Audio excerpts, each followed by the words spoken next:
All right, in this grammar refresh, we'll take a look at something called the second conditional.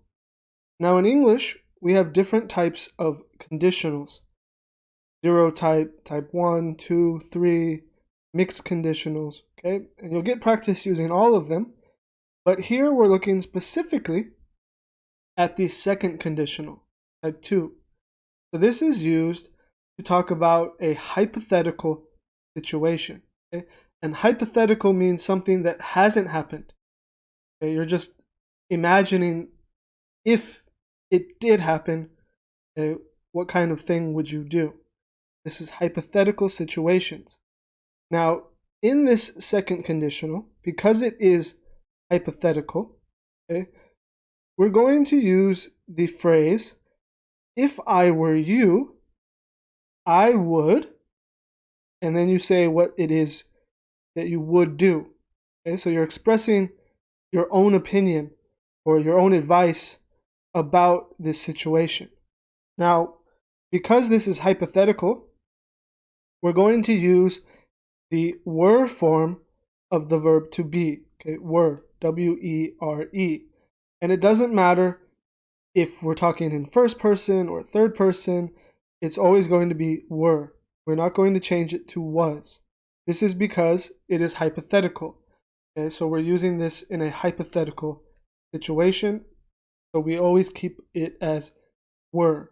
If I were, not if I was, right? You would think it would change to was, but again, because this is a imaginary situation, hypothetical, okay, we're going to use were even with I. So if I were you, not if I was you. Okay, so that's the phrase we're using. It's if I were you, I would do, and then you say what you would do. Okay, so let's look at our examples. You can see how this works. The first example is, if I were you, I wouldn't buy this $200 watch. Okay, so this is a hypothetical situation. The person is saying, if I were you.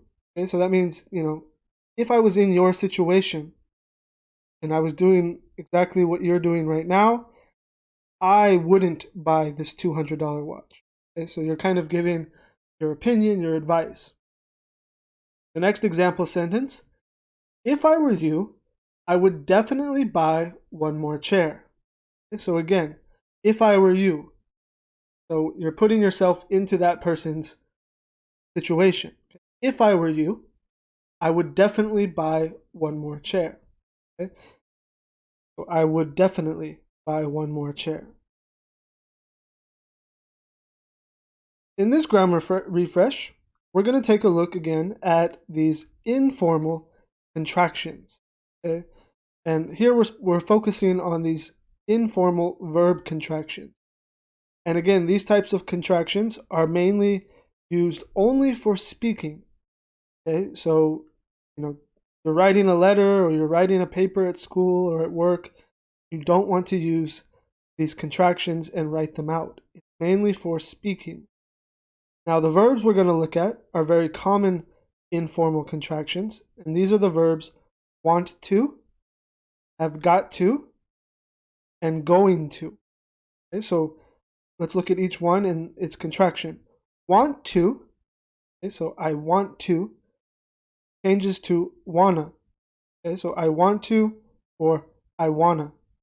Okay, so if you hear that very fast, I wanna, and you've never been exposed to these types of contractions, maybe you wouldn't understand. So these are very useful to get to know. So I want to becomes I wanna. The next one, have got to, becomes gotta. Right? I have got to or I gotta. Okay? You can see how it's much easier and quicker to say, but for someone learning English, if they hear that for the first time, if you hear I gotta, you're not going to know that the person meant I have got to. Right? Very different sounding. And the last example we're using is going to. And going to becomes gonna. So I'm going to becomes I'm gonna. Okay, so one more time. Want to, wanna. Have got to, gotta. Going to, gonna. Okay, so again, these are for speaking purposes only.